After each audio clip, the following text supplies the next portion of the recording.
Okay, this is the Fluke-62 MAX Plus infrared thermometer.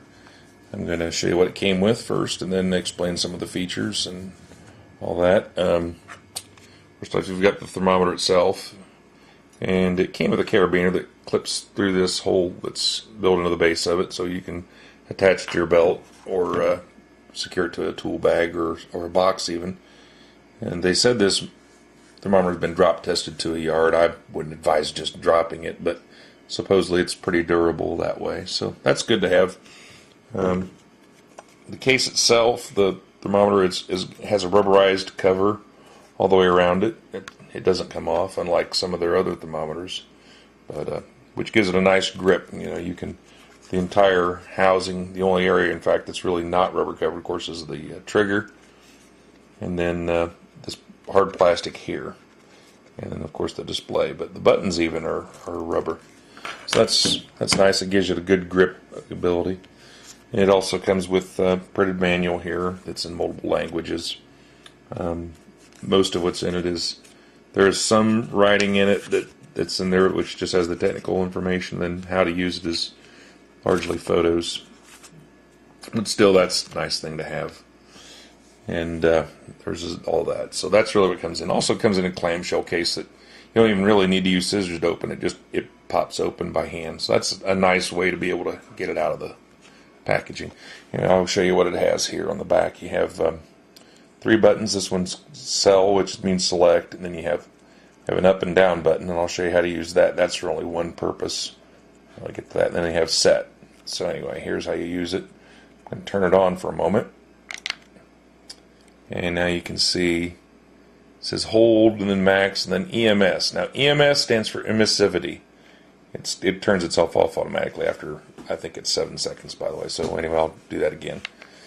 I'm going to show you the settings first. So when you first get these, by the way, they default to Celsius scale.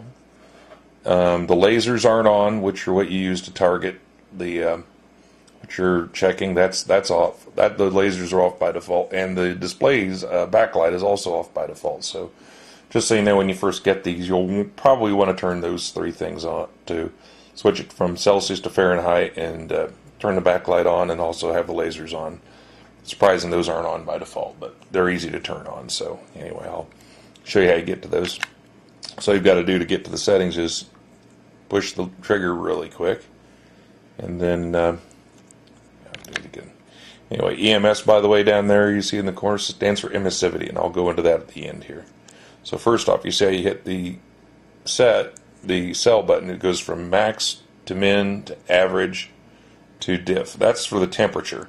So you can check the difference between it defaults to max on this setting in the corner, but you can also set it to check for the minimum. And what that means is, while you're scanning and holding the button in, it'll show you the maximum temperature down in the corner, and then the current temperatures in the big numbers. So or you can switch to min scale, and it'll show what the minimums that you checked. You can do that after you've checked it. And then it also has average, and then it'll show the difference between the high and the low. So that's kind of nice. So anyway, I'm moving on to the next scale. So I'll max, min, average, difference. Okay, now you have light. You select that. You see how there you have the select. You switch it between the off and on. LITE. That's how they abbreviated it. So anyway, you've got that. Then back to here. LAS, LAS, that stands for laser. That's what I was talking about with the laser. So by default, it comes this way, off. So you want to enable it by selecting on. And then you have this alarm, which allows you to have an alarm for high or the low setting. Oops, I've got to turn it back on. It got away from me. I have to keep a hand on it for every now and then. Anyway, you have alarm, high off, or low. I'll just keep doing that to keep it on. And that way you can actually have it give you a signal when you get over a certain high temperature or a certain low temperature, which might come in handy if you're wanting to know the temperatures you're checking are above a certain level. It will alert you right away. Of course, you have the low, as I was saying here. Now for this setting here, this is important. This is emissivity, and what that allows you to do is change it for certain substances you may be checking with this, because emissivities are different for each surface you're going to check. Like steel has one emissivity, shiny steel has another, stainless has another, aluminum has another, drywall, wood, you name it, they're going to have different emissivities. And what that means is they have a kind of a reflective quality that allows you to get a, if you don't have it set properly, you won't get an accurate reading with this. It's a very accurate thermometer. It's supposed to be plus or minus like 1/2 of a degree. So that's really good, but unless you have your emissivity set properly, it won't give you really good fitting. It defaults to 0.95 for emissivity, by the way. And that works really well for most surfaces, but there are tables that have emissivities for, you know, hundreds of different surfaces. So I'll show you that in a moment. But I mean, that's how you change it. Use the up and down arrow to change it. And I don't know what the max you can set it to, but it's in the double digits, I guess. And then you can also drop it down as well. I think, like, for instance, gravel of all things, as I recall, was like a 0.28.